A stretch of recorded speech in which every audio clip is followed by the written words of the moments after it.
Wondering how to take incredible images of your seniors? Then keep watching because I'm sharing my favorite lenses and my go-to settings that I use at literally every single senior session, so stay tuned.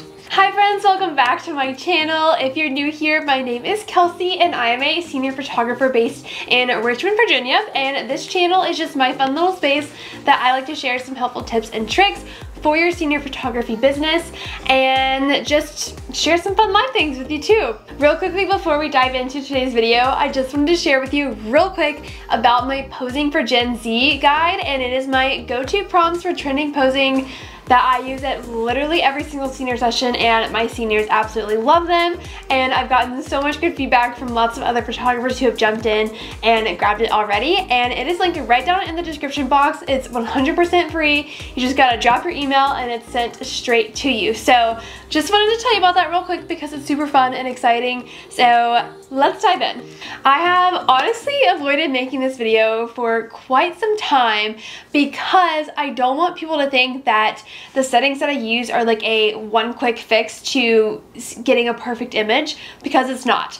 It depends so much so on the lighting scenario that you're in, you know, where the sun is, what location you're at, and it also heavily depends on the equipment that you're using, whether you're using a Canon or a Sony or Nikon, or whether you're shooting with the mirrorless R6 or a, you know, T3i Rebel, or if you're shooting with an 85 versus an 50. There's a lot that goes into settings and, you know, what you need to be choosing. So just have to put that out there that this is not a one quick fix, but this video will be helpful for you, I promise. I wouldn't just be making it if I didn't think that it would be helpful. So stick around and let's just dive right on in. So first things first, I cannot show you my camera because it's what I'm filming on, but I am a Canon girly. I've been a Canon girly my whole life, but I currently have the new mirrorless R6 camera that I have been shooting with for a little over a year, and I absolutely love it. I started on the 5D Mark III. Well, didn't start, but my last camera was the Canon 5D Mark III, and then I upgraded to the R6 a little over a year ago, and I'm never looking back. So that's what camera I use. And then you probably will have noticed my two babies sitting here. This is the 50mm. It is a part of the L series, and as you can see, it has the red band around it. That means it's part of the L series. So this is the EF lens, which does not fit on the mirrorless cameras. This lens does, and you would see what's called an RF lens. So an RF, this was made for just the mirrorless. This I can use on the mirrorless, but I have to use the adapter. So this is the 50mm 1.2, which goes down real low in f-stop. You can get, you know, just somebody's eyeball in focus, and everything else has the, you know, pretty bokeh. So these are the two lenses that I primarily use at all my senior sessions. I will occasionally, rarely bring out the 35 if I want like a really wide shot, but for the most part, it's just these two lenses. And I will pretty much start on my 50mm and then bring out the 85, you know, here and there throughout the shoot. When I'm wanting like a really just like perfect portrait and, you know, blur out the background, that's what the 85 is going to be good for. And like I said, this is the RF lens, so this one fits on my R6 without the adapter, and this is the 85 1.2, so it also goes down really, really low. And with that being said, about the f-stop going down really low, that is going to create a huge difference in your settings.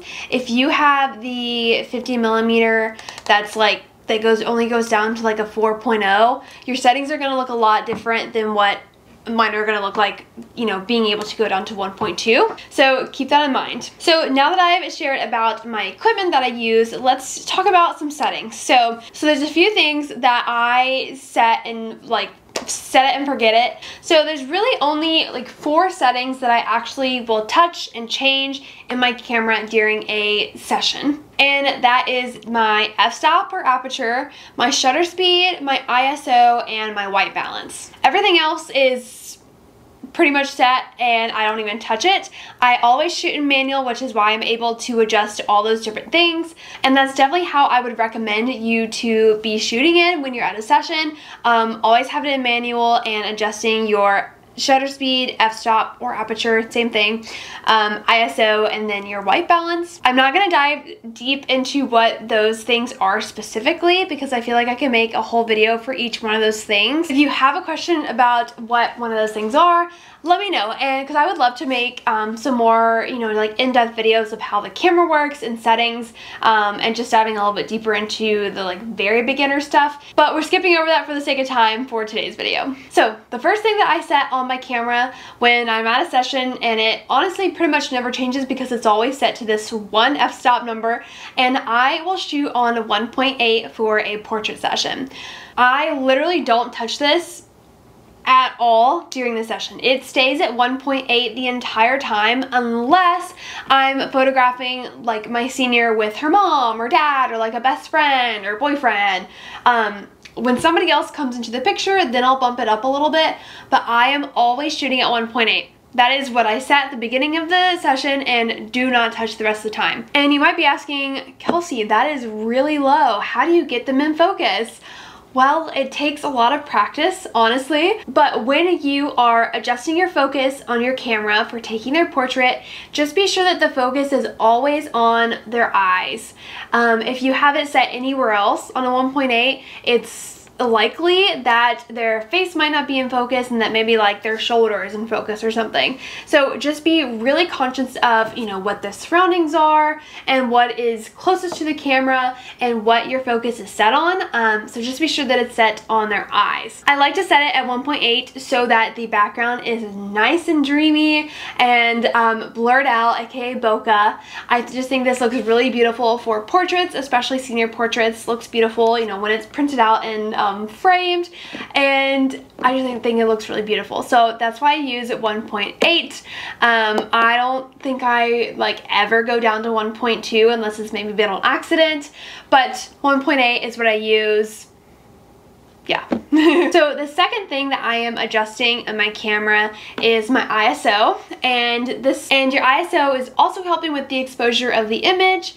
And with the ISO, I always start as low as possible. I typically start out a session on like 1 to 200 ISO because it's so bright.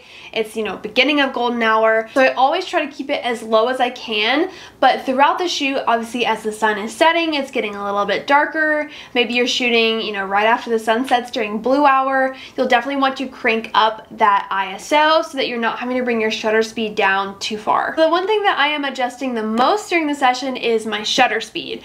And I'm using this to make the image brighter, make it darker, but one thing to keep in mind is to never let your shutter speed go too low because that's going to cause a little bit of blur in your photo, but not the good kind. Your images aren't going to be in, you know, tack sharp focus, and they'll be a little bit blurry in motion and lines won't be as sharp as, you know, you probably want them to be. So I never let my shutter speed go below 125. I try not to go below like 200. When you're shooting in the evening when the sun is setting, it's still pretty bright outside. Your shutter speed is going to be cranked up pretty high, especially if you're kind of shooting directly into the sun and it's really bright, you're not in shade. So just always kind of keep your eye on your shutter speed and how low it's going, you know, when it gets later in the day and starts getting a little bit darker. Okay, so let's recap real quickly. I am using the Canon R6 mirrorless camera. I pretty much only use the 50mm and the 85mm during my senior sessions, and my settings are set to an f-stop of 1.8, which I rarely change. My ISO is set as low as it can go, which is about 100, 200, and then we'll slowly throughout the session crank it up as the sun is setting. And then my shutter speed is what I'm adjusting the most throughout the session to make sure that my image is properly exposed, but also being conscious of it not going too low to where I'm getting like motion blur and then my image isn't able to be as sharp as I would like it. So those are the things that I'm adjusting at every single senior session and my kind of like go-to settings that I start with at a senior session, and I hope that was helpful for you. I know that it can be really confusing, especially when you're first starting out. It's a little bit overwhelming, especially when you're going out and, you know, shooting in different areas, different locations. It's never going to be the same. I wish it was. It'd make our job a whole lot easier, but I promise, once you get the hang of it, it is so easy and becomes just like your breathing. I honestly like hardly even think about it anymore. It's become just such a natural instinct to adjust those settings when I need to. So keep practicing and I promise you'll get the hang of it, and it'll be a whole lot easier than how it may feel right now. So I hope this video was helpful for you, and if it was, please give it a little like and, you know, thumbs up, subscribe if you haven't already, and grab that Posing for Gen Z guide that's linked in the description box, and I will see y'all next week with another video.